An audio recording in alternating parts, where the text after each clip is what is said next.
네, 여러분 안녕하십니까? 주식 투자. 주식 투자인데 이게 빅데이터를 활용한 주식 투자입니다. 그 첫 번째 시간을 가져보도록 하겠습니다. 과연 빅데이터를 활용해서는 어떤 그 투자 방법이 나올지 이건 최종 목표고요. 자, 첫 번째 시간은요. 여러분들이 잘 알고 계시는 것처럼 빅데이터의 개요에 대해서, 빅데이터의 전반적인 상황에 대해서 좀 말씀을 드려보도록 하겠습니다. 먼저 빅데이터란 무엇인가 좀 이야기를 나눠보고자 하는데요. 크게 세 가지로 한번 정리를 해보도록 하죠. 정보화 시대 이후의 빅데이터가 정말 엄청나게 크게 관심을 받았습니다. 자, 그 이유에 대해서 좀 더 살펴보도록 하고요. 그렇게 된다면 빅데이터가 무엇인지, 데이터랑 어떻게 다른 것인지 이런 정의도 좀 나오겠죠? 한번 보도록 하고요. 자, 두 번째는요. 기술적인 의미보다는 그 가치, 빅데이터를 통해 나타난 가치라던가 그 활용에 대해서 점점 많은 이야기가 되고 있지요. 그런 부분에서 과연 사회학적으로 더 중요도가 높아지는 이유 좀 더 구체적으로 좀 살펴보도록 하겠습니다. 자, 그리고요. 빅데이터가 과연 뭐지? 그냥 큰 데이터인가? 이렇게 좀 많이 얘기를 하고 있는데 한번 화두를 던져보도록 하겠습니다. 이 점에 대해서는 여러분도 한번 같이 생각을 해 주시기 바랍니다. 자, 들어가겠습니다. 자, 먼저 빅데이터에 대한 정의에 대해서 살펴보도록 하죠. 여러분들 빅데이터는 많이 들어봤는데 과연 어떻게 생각을 하고 계세요? 그냥 정말 큰 데이터? 데이터가 엄청나게 모여가지고 이렇게 그냥 만들어진 건가? 이렇게 생각하실 수도 있는데요. 예, 맞습니다. 그것도 하나의 빅데이터를 설명하는 정의가 될 수가 있겠는데요. 이걸 조금 우리 좀 멋지게 한번 얘기를 해보자고요. 자, 첫 번째, 먼저 데이툼이라고 해서 지금 빅데이터에 대해서는 그 세상의 흔적이라는 라틴어에서 좀 어원이 생겼다고 얘기를 하고 있습니다. 그러니까 세상의 흔적이에요. 그러니까 뭘 했는데 흔적이 남았어요. 그거를 데이터라고 얘기를 한다라고 볼 수가 있겠고요. 이것이 요즘에는 이 데이터라는 의미가 시대에 따라서 변화하는 가치라고도 다시 한번 정의를 내리고 있거든요. 이 가치라는 부분에 대해서 많이 좀 얘기를 하고 있는 그런 상황입니다. 자, 그래서 빅데이터의 정의는 시대에 따라서 좀 변화된 그런 상황들이 좀 많았는데요. 일단 1950년대부터 60년대 그냥 빅데이터예요. 데이터예요. 이런 게 있었구나. 정말 말 그대로 세상의 흔적이었습니다. 세상의 흔적이었고요. 자, 그리고 1970년대부터 1980년대 같은 경우에는 뭐를 만들어냈더니 여기에 대해서 뭔가 어떤 흔적이 남았어요. 자료가 남았어요. 그러니까 이것은 내가 쓸 수도 있고 안 써도 되고 그냥 있어도 되고 없어도 되는 그런 상황이라고 생각을 했었거든요. 자, 이게 1990년대부터 약간 달라지기 시작했습니다. 1990년대부터는 데이터를 통해서 우리가 뭔가를 계속 만들어내고 뭔가 가치가 생기는구나 라고 생각을 하면서 이른바 재산이라고 하죠. 재산, 그러니까 내가 가지고 있는 뭔가의 어떤 권리, 재산, 뭔가 이거 가지면은 값어치가 나가는 거 이렇게 생각을 하게 됐습니다. 그러니까 이런 부분이 2010년 이후에 보다 심화된 것으로 보입니다. 이것은 기본 물질이다. 무조건 있어야 된다. 그냥 존재했던 거에서 불과 몇 년도 안 되는 사람, 뭐 지금 한 50년 지났나요? 그런 다음에는 반드시 있어야 되는 그런 기본 물질로서 빅데이터, 데이터에 대해서 많이 이야기를 하기 시작을 했습니다. 자, 그런 부분에서 시대에 따라서 데이터 또는 빅데이터가 모두 의미가 달라진다는 거 얘기를 좀 해볼 수가 있겠는데요. 특히 2010년 이후에는 산업의 가장 큰 기본이 된다라고 얘기를 하고 있고 특히 4차 산업의 가장 큰 근간이 될 것이다라고 얘기를 하고 있는 상황입니다. 요즘 산업의 그러니까 가장 여러분들이 잘 알고 계시는 그런 산업 중에서는 IT 쪽에서는 반도체를 IT의 쌀이라고 얘기를 하죠. 그런 부분 아니면은 뭐라 그럴까요? 20세기에는 원유를 가장 근간으로 얘기를 하고 있죠. 원유의 발견을 통해서 많은 사업이 변화가 됐는데 그런 부분까지도 생각을 하고 그렇게 분석을 하는 분석가들도 많아지고 있는 상황입니다. 그만큼 빅데이터, 데이터에 대한 가치가 올라가고 있다는 그런 부분이라고 얘기를 할 수가 있겠습니다. 자, 그래서요, 빅데이터 정의는 이렇게 시대에 따라서 변화가 됐는데 빅데이터를 새로운 기술로 보더라도 이 기술은 이런 가치의 어떤 변화를 겪어서 새로운 비즈니스를 만들어냅니다. 새로운 비즈니스를 만들어내고 이 비즈니스는 다시 말해서 산업을 만들어냅니다. 그러니까 예를 한번 들어볼까요? IoT가 등장할 수 있었던 것은 바로 빅데이터 덕분입니다. 예를 들어볼까요? 그 스마트폰과 어떤 디바이스가 우리 건강을 체크하는, 우리 몸에 이렇게 붙어있는 건강을 체크하는 센서와 연결이 됩니다. 많은 빅데이터가, 많은 데이터가 형성이 될 거죠. 자, 그걸 가지고 실시간으로 환자의 어떤 상태를 받을 수가 있습니다. 환자가 지금 현재 이렇구나, 현재 상태를 받아낼 수 있습니다.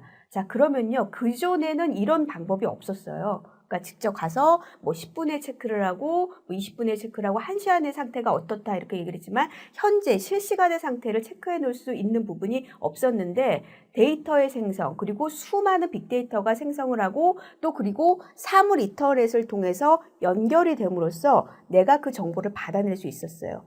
이를 통해서 새로운 비즈니스가 만들어지고요. 또 기업을 이 데이터를 중심으로 해서 새로운 기업이 만들어내지는 그런 상황이 될 수가 있겠습니다. 그래서 곧 새로운 기술은 새로운 비즈니스로 발전할 수 있는 그런 부분이고요. 앞서서 말씀드렸던 사물 인터넷이라던가 자율주행이라던가 이런 부분은 바로 4차 산업을 이끄는 핵심 산업 중에 하나입니다.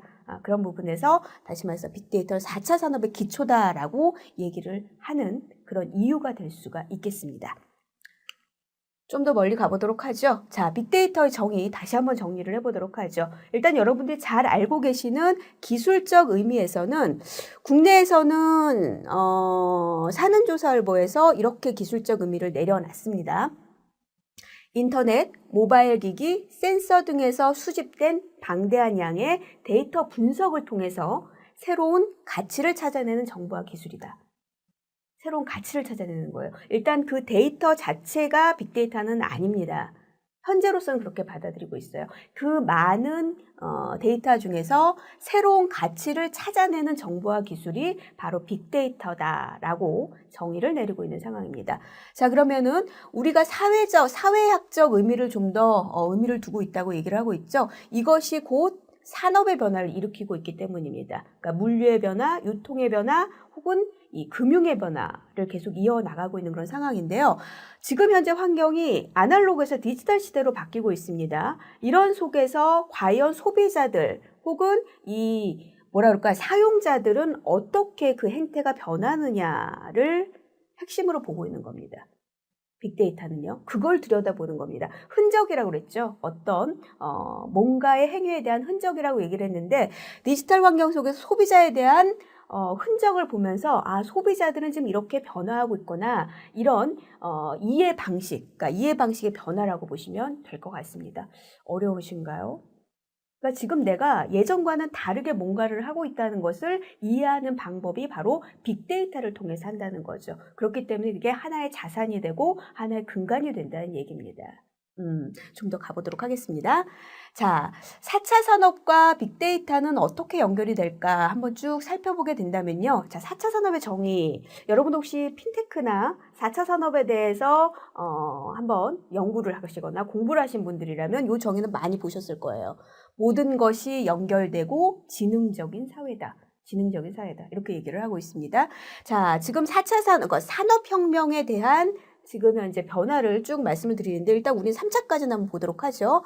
1차에서는 증기기관차가 생성이 되면서 산업이 굉장히 다르게 바뀌었어요.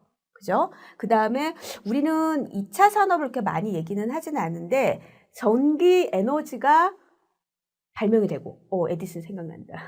이렇게 전기 에너지가 발명이 되고, 그 다음에 대량 생산이 가능해지면서, 그러니까 기계화해서 대량 생산이 가능해지면서 또 다른 산업의 스타일, 생활의 스타일이 달라지기 시작했습니다.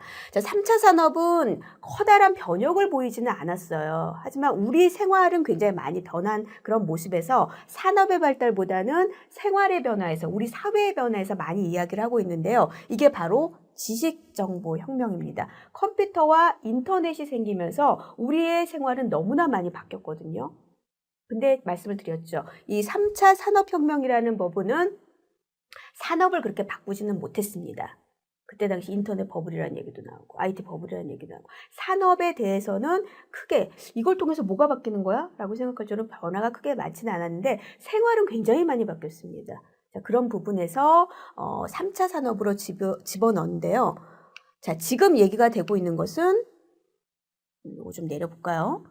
제4차 산업혁명, 여러분들이 가장 많이 보고 계시는 4차 산업혁명 얘기 많이 들으시죠? 이겁니다. 이것이 바로 3차 산업을 이어서 지식을 기반으로, 정보를 기반으로 해서 이루어지게 되는 상황이고요. 앞서서 3차 산업에서는 생활의 패턴이 바뀌게 됐다면 여기서는 산업까지 바뀌게 되는, 그래서 생산력을 더욱 높이는, 지금 산업적으로서는 1차, 2차, 4차 생산성 향상이 가장 큰 목적입니다. 산업의 혁명은요. 이런 부분에서 3차가 빠질 수는 있지만 4차에서 이 지식과 정보를 기반으로 해서 생산력을 빠르게 높이는 그런 혁명이 진행되고 있는 것으로 현재 시장에서는 많이 얘기를 하고 있는 그런 상황입니다.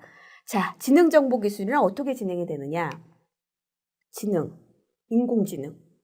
우리 인간들이, 인간이라고 얘기를 했어요. 그러니까 로봇이 처리할 수 있는, 컴퓨터가 처리할 수 있는 그 방대한 양을 인간들은 못합니다. 사실 그 정도까지는. 그래서 단순한 데이터 처리 같은 경우에는 로봇을 이길 수는 없어요. 그런 부분에서 인공지능, 이건 좀 더 나중에 더 많이 발달을 하겠죠. 자, 그리고 정보가 빅데이터, IT, 클라우드를 통해서 수많은 정보들이 우리들에게 들어오게 됩니다. 자, 이것을 지능정보기술이라고 얘기를 하고요. 이를 통해서 이것을 활용해서 산업은 좀 더 생산성을 더욱 높일 수 있는 방안을 강구를 하게 되고요. 이런 방법으로 또 다른 산업이 나타날 때일 것으로 보입니다.